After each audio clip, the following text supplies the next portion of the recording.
Ah, Hal. Are you going to the meeting with Margrave Jobst as well? I am. What about Istvan? I assume... That we didn't catch him? No. Because if we had, you'd be the first one to know. Have no fear. We'll get him eventually. I hope you're right. Anyway, let's go and see what Jobst wants from us.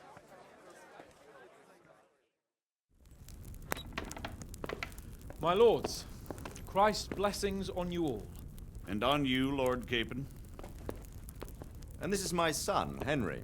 I didn't know you had a son, Sir Radzig. It came as a bit of a surprise to young Henry, too. This gentleman here is John II of Liechtenstein, a member of my council. I'm honored, gentlemen. Come join us. Margrave Jobst was just about to tell us the reason for his visit. Your Grace?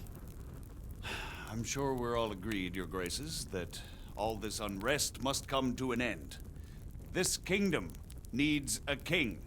The question is, which king? My cousin, Wenceslaus IV, who is being held in captivity. I have to confess, my lord, that your answer surprises me a little. If I'm correctly informed, until recently you sided with your other cousin, Sigismund. That I cannot deny, and I have always stated my position plainly. But times have changed. How have they changed, Your Grace? Sir, there is one thing on which we undoubtedly concur, that King Wenceslaus, unfortunately, did not inherit his father's gift for governing. Sadly, his failures have cost Bohemia, the nobles, and our whole Luxembourg family a great deal of money and effort. How did the king let it go so far, damn it? It's in his temperament. He cares only for wine, women, and the hunt.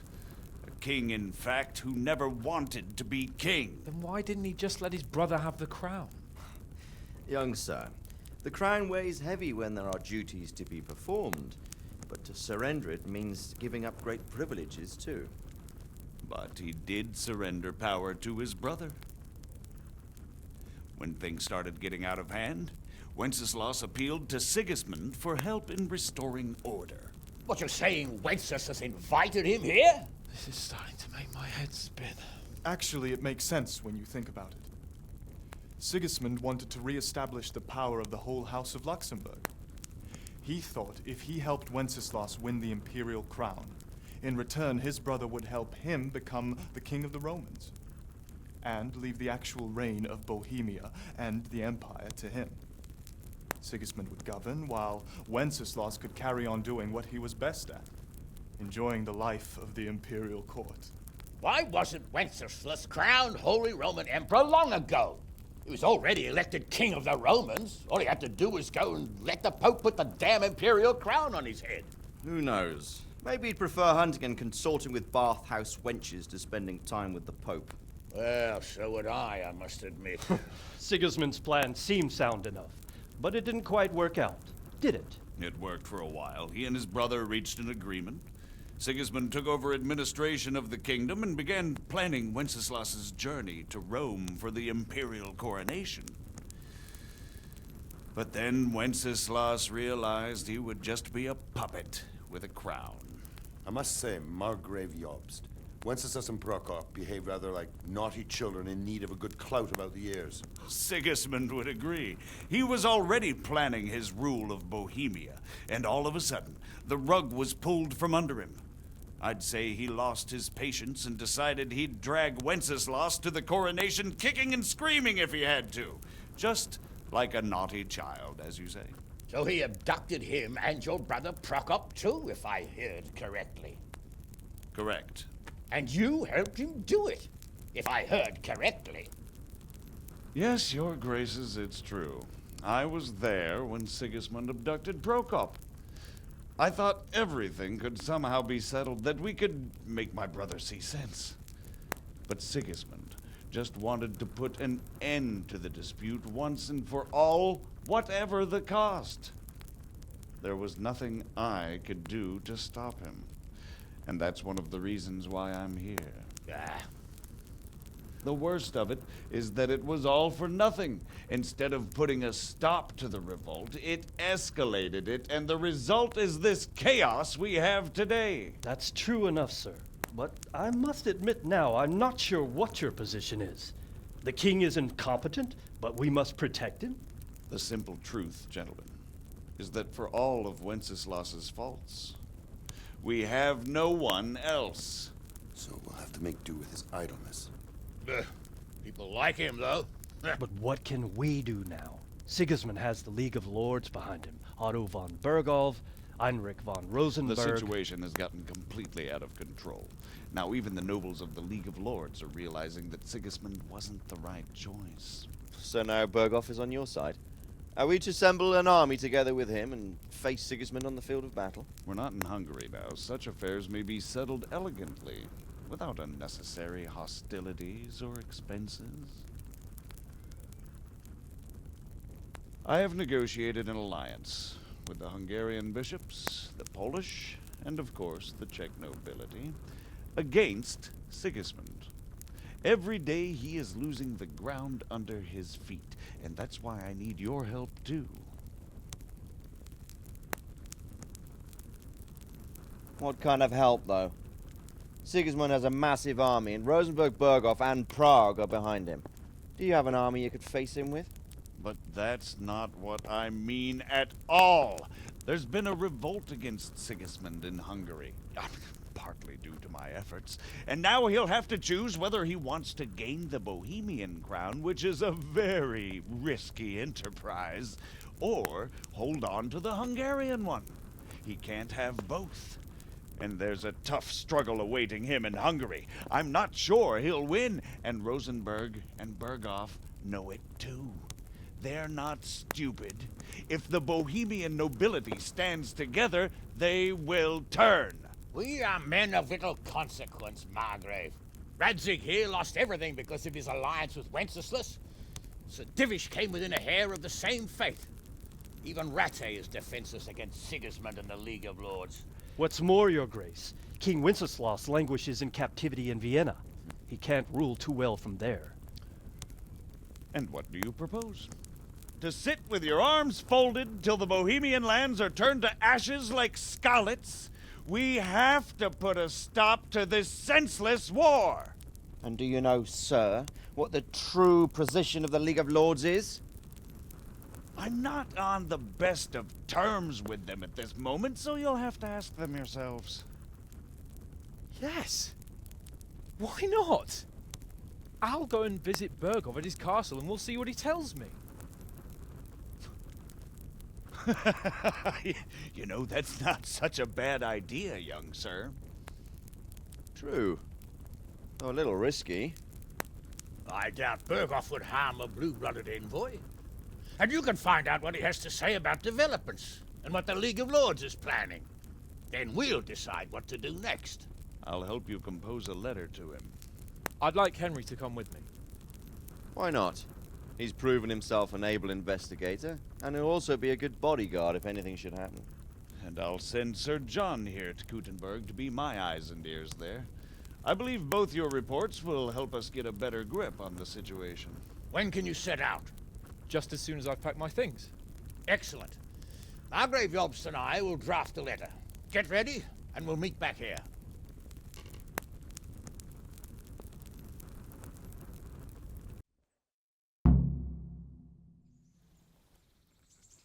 I expect it would be best to write it in your name as Lord of Lipa. Quite so, Margrave. What exactly am I to write? Oh, what isn't really the issue? The question is how. So, what do you think of Margrave Jobst, Bernard? From what I've heard about him, I wouldn't trust him if he told me rain was wet. I feel the same. It's never wise to trust a man who's turned his coat more than once. Exactly. And I don't buy that business with Prokop. He double-crossed his own brother, and the rest is just his cover-up. On the other hand, if anyone has a chance to oust Sigismund and keep the nobility on his side, it has to be Jobst. Whether they think liberating King Wenceslaus IV might contribute to resolving the dispute? And what they plan to do about the god-awful mess in this country. Hey. So, it looks like you're off on a mission. Yes. I can't wait. I don't want to dampen your spirits, my boy, but watch out. These are evil times, and who knows what can happen along the way. Not to mention that Bergov is no saint. Don't worry. I know. You've shown you can fend for yourself, but do take care. You'll be traveling as Lord Capon's bodyguard. You'll be there to make sure nothing untoward happens to him. Keep your eyes peeled and your ears wide open. What Bergov tells you is one thing, but what you see may be quite another. Rest assured, Father. And don't get embroiled in anything else. Just hand over the letter, hear out his reply, and return. Yes. Very well. Bergov is at Trotsky Castle. I think you'll find it quite an eye-opener. It's one of the finest castles in the land. It's 3 days' ride from here, so unless you hit a snag along the way, you'll be back soon enough. Any questions? I'm getting a bit lost in the Luxembourg lineage. It all seems a bit too tangled. The Luxembourgs have ruled the Empire and Bohemia for almost 100 years now. Emperor Charles brought this land to prominence. When he was in power, things had never been so good. Wenceslaus and Sigismund are his sons, but by different mothers. Jobst and Prokop are their cousins. They were entrusted with governing Moravia. But instead, they've been in a bitter armed feud for years. And now Sigismund's fallen out with Wenceslaus.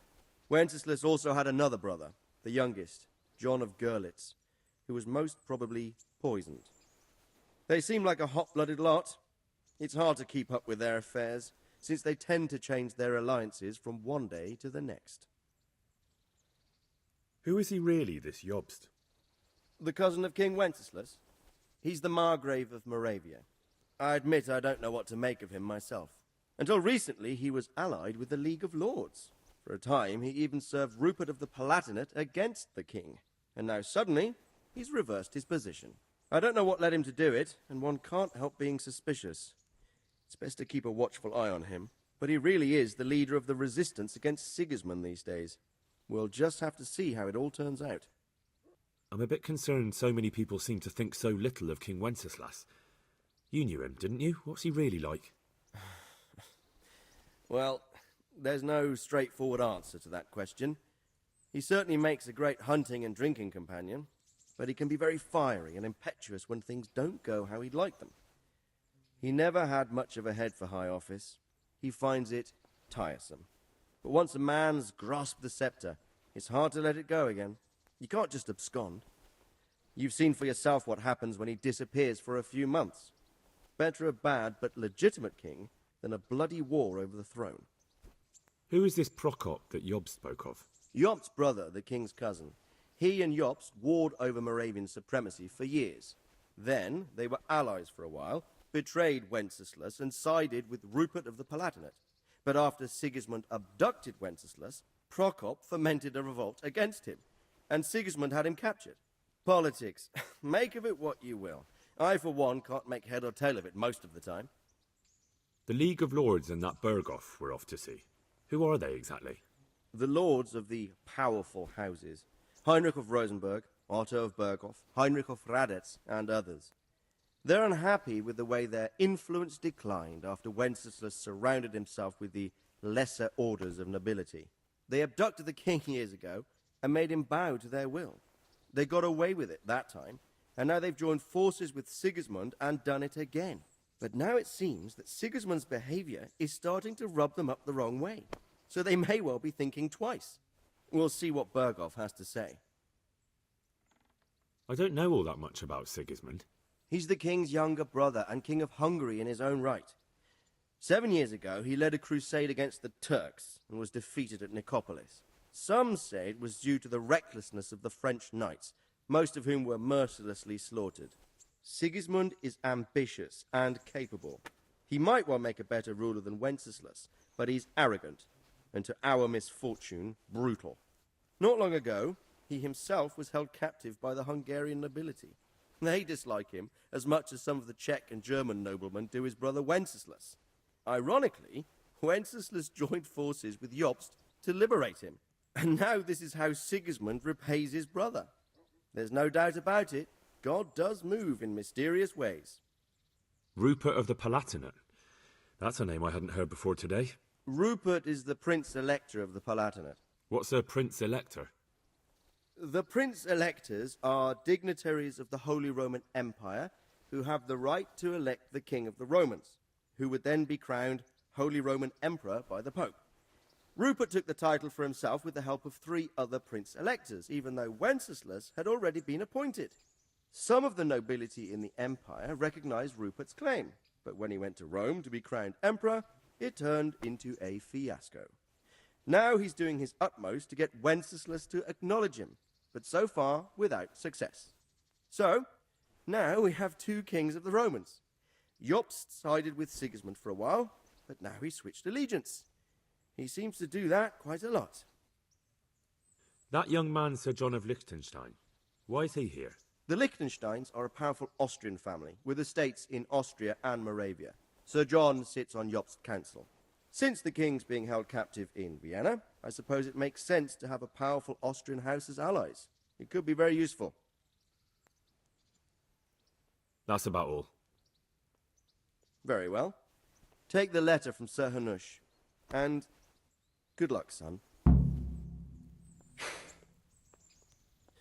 So what do you think of it all, Sir Divish? I think I don't know what to think. That makes 2 of us. If I didn't know anything about Jobst, I'd say he's right and absolutely truthful. But I've heard too much about him already. Likewise. But I do feel he's the one with the best chance to put things right. Well, we'll see what we learn from Bergolf. If the League of Lords stands with Sigismund, then our chances pale, in spite of everything Jobst said. We shall see. We shall see.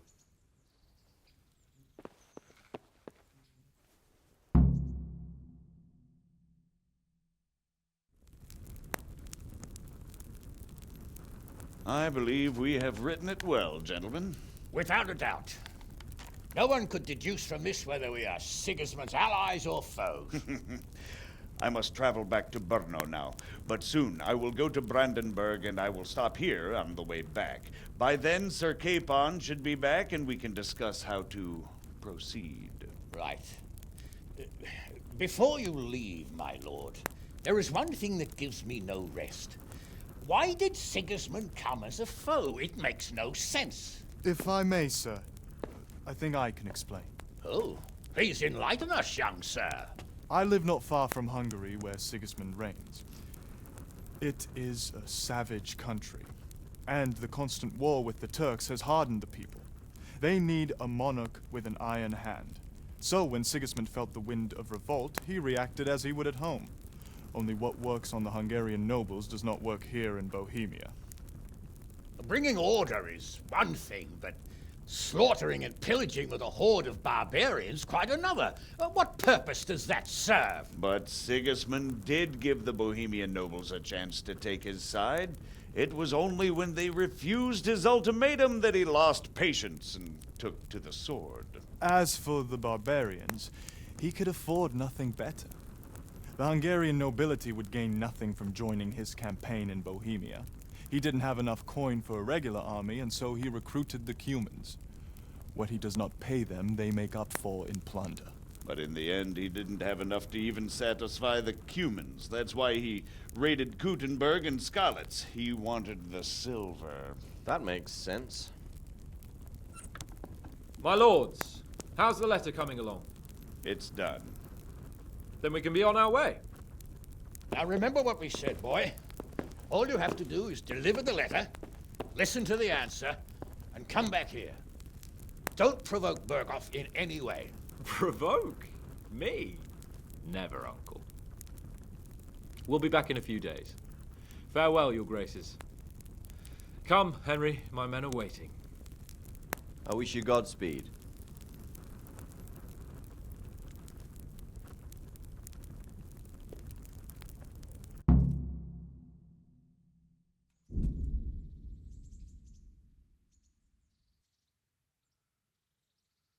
Come now, Hal. My men are mustered in the courtyard. We can get going.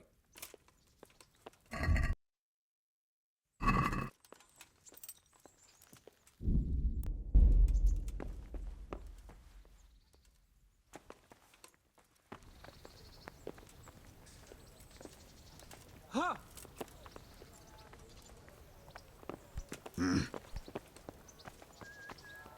Oh.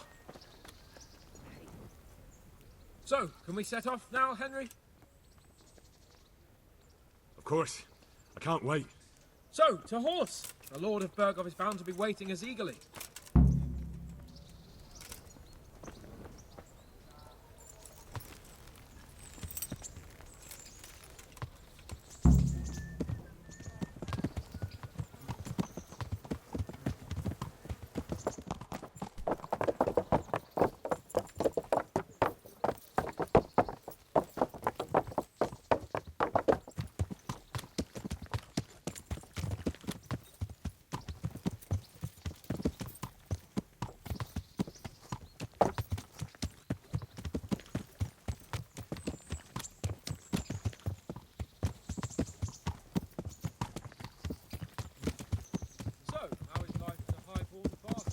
I'm getting used to it. What about Radzig? Has he accounted for not owning up to you the whole time? He explained it. All will be well, I think. Glad to hear it. It's far more acceptable for a nobleman to befriend a noble bastard than a blacksmith's son. Mind you, don't come to blows with a blacksmith, my young lord.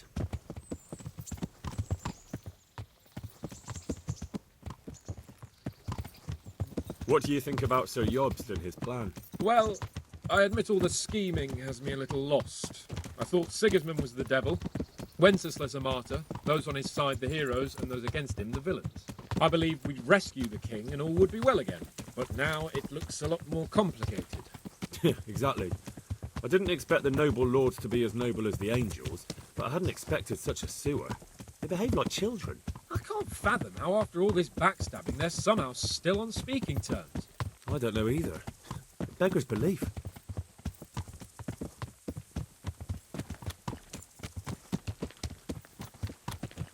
Did you know that King Wenceslaus is such a feckless drunkard?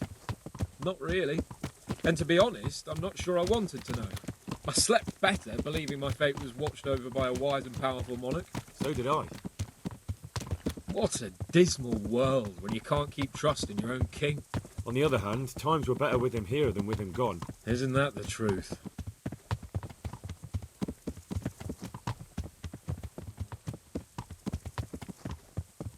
What do you think of Sigismund?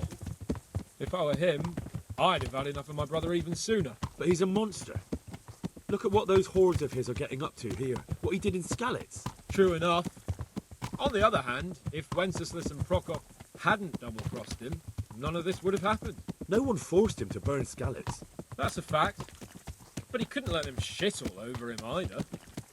Not that I'm defending him, mind. He's a weasel. No doubt about that.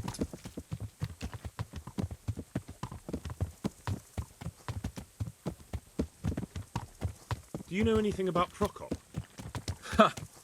Sir Hanush could tell you a thing or two about him. Why? Last winter, a certain Sir Jan Sokol of Lamberg, a well-known knight, or robber baron to some, tried to occupy the city of Iglau, which was on the orders of none other than Prokop. And what has that got to do with Hanush? Well, he was there with him. Of course that's not something to brag about in front of Jobst. And what was it all about? They wanted to occupy a city that was on the side of the League of Lords, but despite there being several hundred strong, they didn't take it. For one thing, they couldn't get past the Iglau women, with their pitchforks and cauldrons of hot water. I would never have thought of Sir Hanush as such a rebel.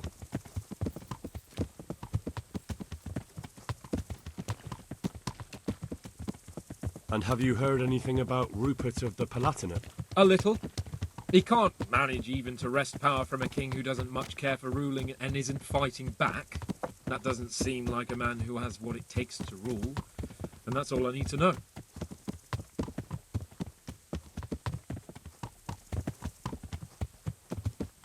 And that Burgov we're going to see, do you know anything about him? I haven't heard much good about him, but I have a feeling that some other nobles are quite in awe of him. And his castle is apparently quite impressive. I'll be interested to see for myself.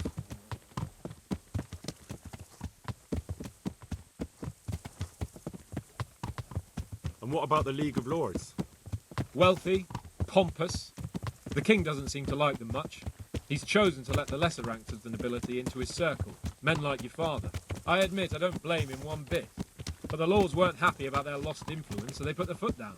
If I were Wenceslas, I'd have let them hang after they abducted me the first time. But he gave them seats at the provincial council. Little wonder they're back at their old tricks.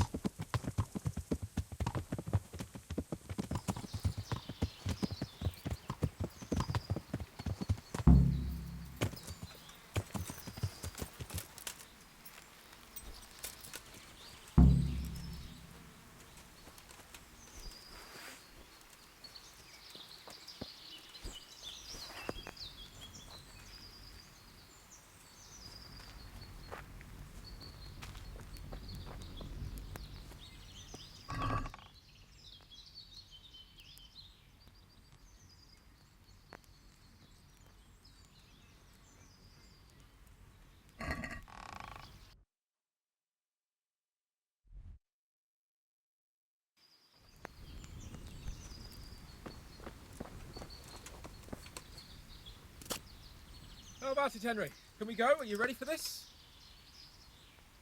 Of course. At last I'll get to see more of the country and have a bit of an outing. Quite.